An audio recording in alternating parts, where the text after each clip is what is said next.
there's something very broken in the conservative brain, and it has been for a long time.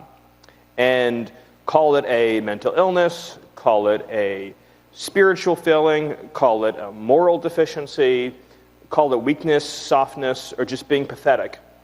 There is something really broken in the conservative brain. Am I the only one who is sick and tired of being told to pick up my trash when we have plenty of janitors who are paid to do it for us? There it is. And there are the roots of this administration's terrorism of immigrants. Demented little mind is that that's going to be like an applause line when even like normal self-absorbed high school students are like, you're not supposed to just be the janitors, you weird slob.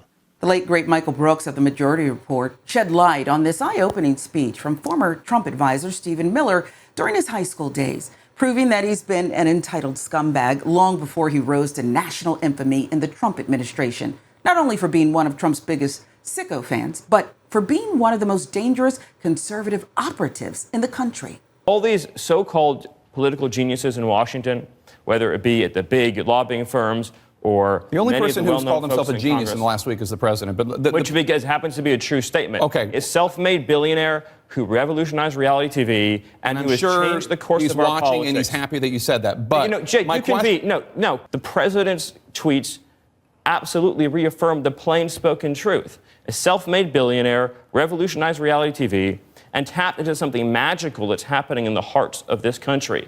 The people that you don't... The president has approval rating in the 30s. I don't know what magical you're talking about. The immigration issue is extremely simple.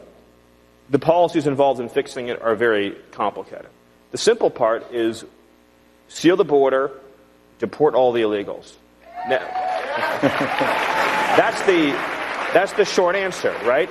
You get in, you have two policy objectives that you proceed with utter determination on. Seal the border, no illegals in, everyone here goes out. That's very straightforward. In terms of the policy sets to accomplish this, as President Trump showed in his first term, it's a series of interlocking domestic and foreign policies to accomplish this goal. Before we hear Miller finish his answer, notice how cold and dismissive he is toward immigrants, migrants, reducing them solely to political issues that need to be solved instead of recognizing and affirming their humanity. Exactly what Michael Brooks said all those years ago. Your safe third agreements, you have remain in Mexico, finish the wall, you have robust prosecutions of illegal aliens, you do interior repatriation flights to Mexico and not back to the north of Mexico. It's very important. You re-implement Title 42. You have several muscular 212Fs. That's the travel ban authority. We did a few of those in the Trump administration. You would bring those back and add new ones on top of that. You would establish large-scale staging grounds for removal flights. So you grab illegal immigrants and then you move them to the staging grounds, and that's where the planes are waiting for federal law enforcement to then move those illegals home. You deputize the National Guard to carry out immigration enforcement. Notice how the audience is clapping for Miller when he's literally describing rounding up suspected undocumented immigrants, putting them in concentration camps before eventually sending them back to the countries they fled for one reason or another. Putting policy aside for a second, on a human level, takes a sense of cruelty, a special sense, to be like this. And then you also deploy the military to the southern border, not just with a mission to observe, but with an impedance and denial mission. In other words, you reassert the fundamental constitutional principle that you don't have a right to enter into our sovereign territory, to even request the asylum claim. The military has the right to establish a fortress position on the border and to say no one can cross here at all. Yes. And this is the type of person Donald Trump listens to and trusts their opinion. What makes Stephen Miller so bad? He exudes a sense of entitlement, his birthright as a white conservative man. He is the personification of the MAGA movement because he is also a Trump hyper-loyalist. He pushes white supremacist policies and rhetoric. He's loud and proud with it. As you probably expected, Miller has now set his sights on the Harris-Walz ticket, desperately trying anything that will make the dear leader proud and back in power. They held a primary.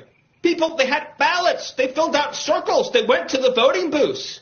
They spent money on advertisements. This man, they call him Tampon Tim, is a full-blown radical left communist. Tim Walz's job is to be the Jack Kevorkian for America. His job is to be the assisted suicide doctor, to lean over charmingly by the bedside of America and to give it a fatal injection. That's his job. Open borders, unlimited refugee resettlement, unlimited free benefits for foreign criminal trespassers. That is a veiled reference to the white supremacist Great Replacement theory. We know this because Miller's analogy revolves around immigrants, migrants, refugees, and the policies affirming these people's humanity is killing the country. Miller comparing Walz and his policies to communism is laughable. Frankly, Miller was more careful with his words here than he usually is. He's no stranger to saying the quiet part out loud when it comes to his true beliefs. That tells you how terrified they are about the threats that are coming across that border. And so you have a party and a president and a left-wing movement in this country that is so determined to bring illegal aliens in for electoral votes, for congressional seats, to make them citizens, to increase and make permanent their political power, they are willing to even risk multiple terrorist attacks on this country. Donald Trump and Republicans' alignment with Stephen Miller's views reflects a combination of electoral strategy, ideological shifts, and cultural polarization. By adopting nationalist, anti-immigration, and racially charged rhetoric, they have energized a base that is deeply concerned with demographic changes and the preservation of a certain cultural identity. While some within the party may not fully embrace Miller's extreme views, they have tolerated or adopted them for political gains, particularly when it comes to mobilizing voters who respond to these issues.